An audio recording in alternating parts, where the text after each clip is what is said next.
บายดีสวัสดีพ่อแม่พี่น้องมื้อนี้ก็พบพ่อกันคือเก่าที่ช่องสะเพชรลูกสาวหลามื้อนี้เฮาก็สิมาล้างเฮ็ดเนาะเฮ็ดนี่ก็บ่ได้ไปหาเองดอกแม่นเอื้อยเพิ่นไปหาตั้งแต่ตีห้าตั้งแต่ข้อยบ่ทันได้ตื่นพู้นเนาะหาก็มาวังเที่ยงนี่ข้อยก็บ่ทันได้กินข้าวเที่ยงเนาะมื้อเช้านี่ก็บ่มีแนวกินก็บ่ได้กินข้าวทุกคนเลยเดี๋ยวข้อยก็สิมาล้างเฮ็ดเนาะเฮ็ดหลายออกหลายแฮงปีนี้เนาะไผไปหาก็ได้คนละเต็มกระตาบางคนไปหลายเที่ยวหลายรอบก็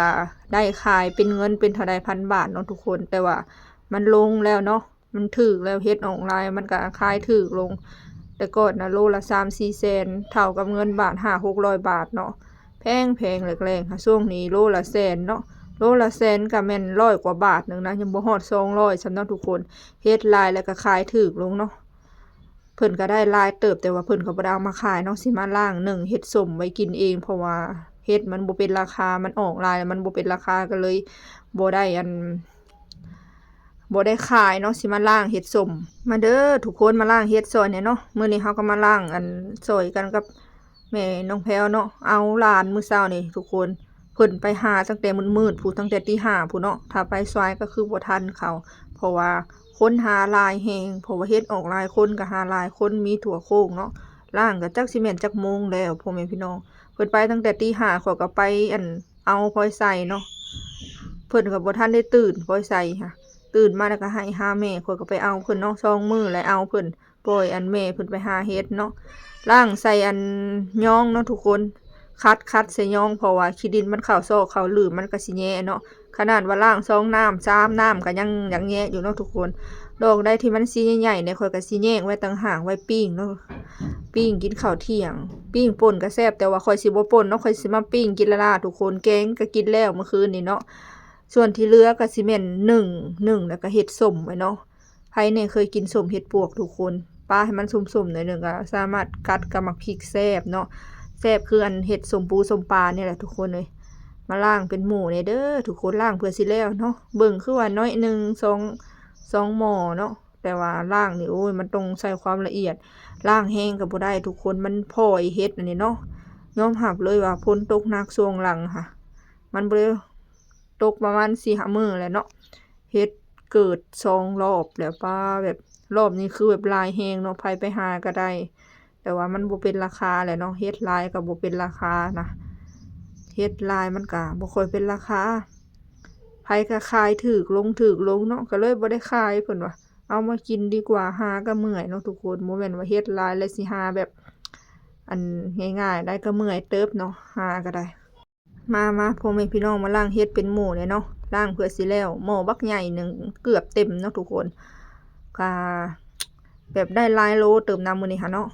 เมื่อวานนี่ค่ะได้บ่หลายปานใดได้พอแกงเมื่อวานนี่เพราะว่าเพิ่นไปสายแล้วไปจนว่า8 โมงแล้วเนาะมื้อนี้ไปตั้งแต่ตีห้าก็ได้พอได้กินอยู่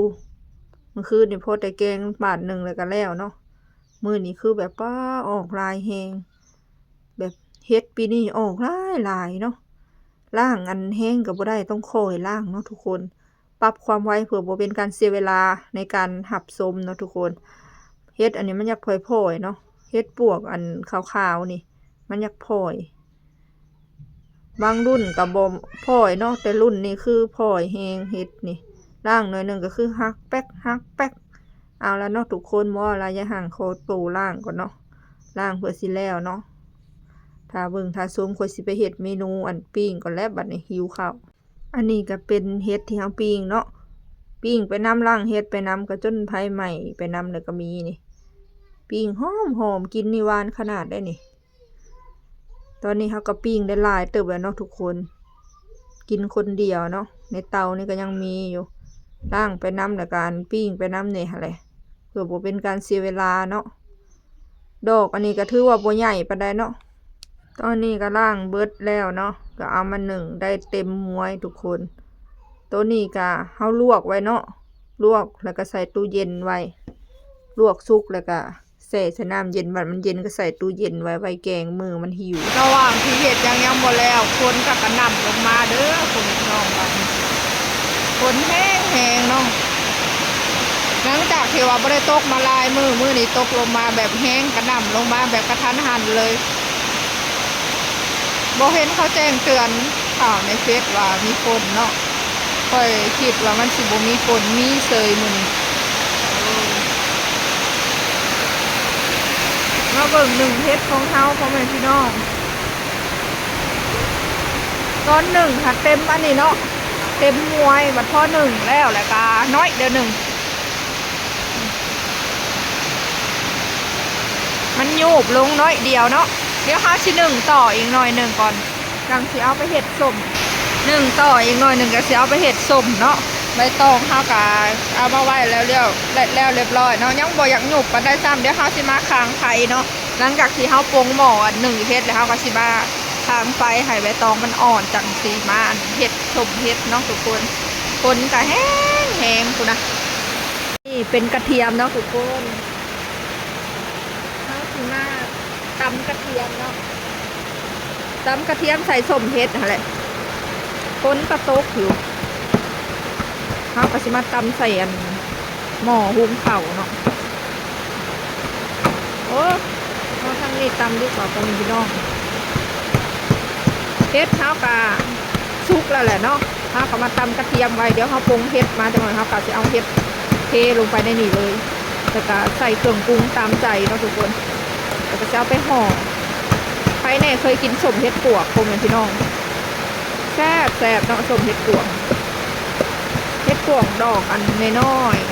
ๆขาวๆหวานเอาก็ตำกระเทียมให้มันละเอียดเลยเนาะ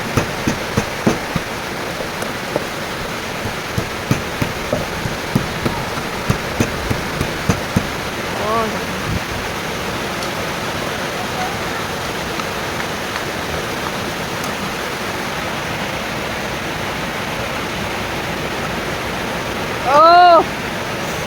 ร้อนมากๆปรุงมาใหม่ๆเลยเนาะ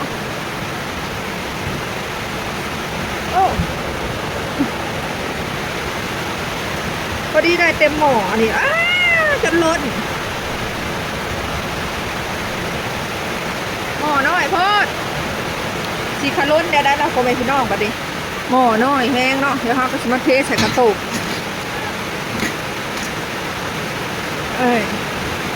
หม้อมันน้อย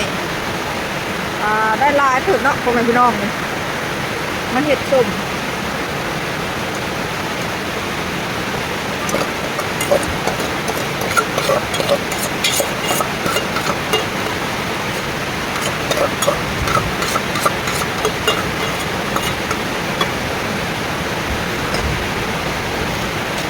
ใส่เกลือลงไปเนาะทุกคนใส่เกลือใส่แป้งนัวเนาะวิธีการเห็ดส้มเห็ดปวกกับบ่ยากเนาะแล้วก็ข้าวเหนียวแช่น้ำใส่เพื่อให้มันส้มไว้เนาะเพิ่มความส้มลงไปอากาศมันร้อนมันก็เป็นไว้อยู่แต่เราก็ต้องใส่ลงไปน้ำน้อยหนึ่งเนาะ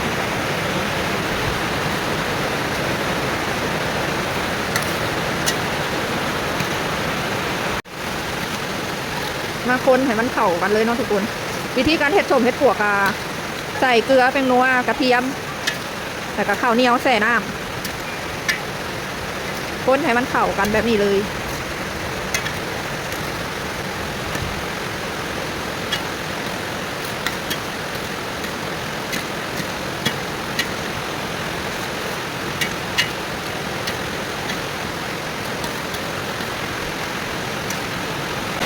หลังจากคนมาสักพักนะปัจจุบันซีมเนาะ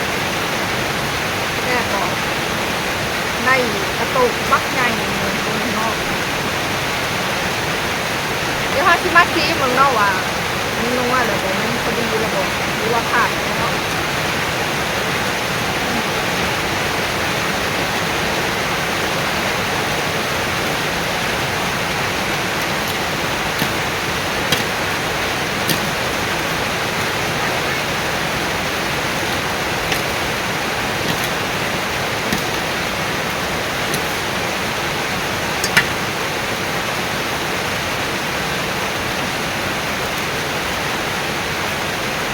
เกลือเพิ่มนิดหนึ่ง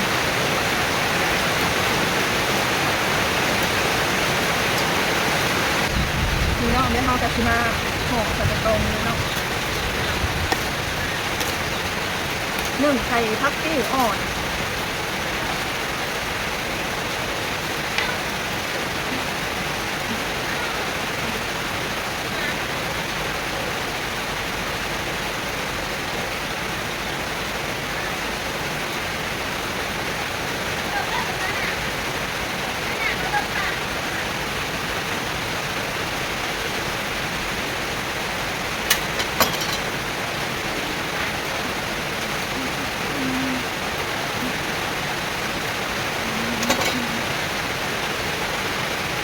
การเห็ดห่อสมเห็ดกาบนะ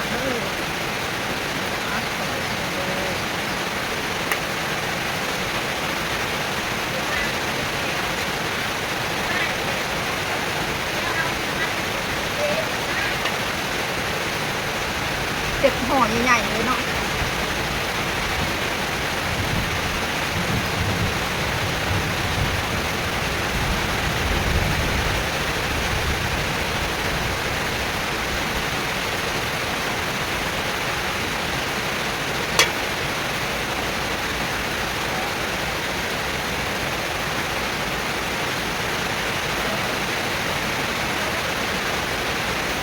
7 ห่อใหญ่ๆเลยโอ้พี่น้อง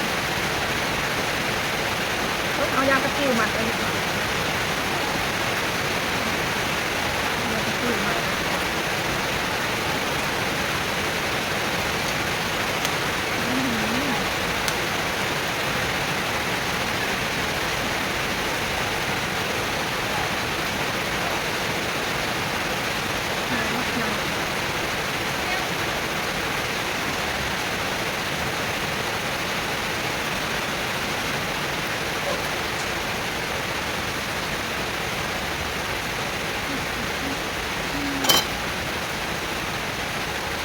ไม่ต้องใหญ่จะเห็นห่อใหญ่เนาะถ้าเราไปตรงน้อยจะเห็นห่อน้อย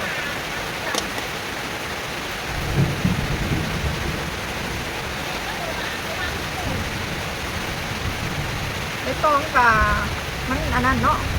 มันโบอยากเกี่ยวมันอยากแตกมันโบแดดคงไม่พี่น้องเลยกลับไปตองมันกับพ้นโอ่มาเนาะมันโบแดดมันก็เลยโบอยากเกี่ยวมันก็อยากแตกตัวนี้เห็ดห่อธรรมดาเนาะห่อน้อยตัวนี้คือแบบห่อใหญ่เกินห่อเนี่ย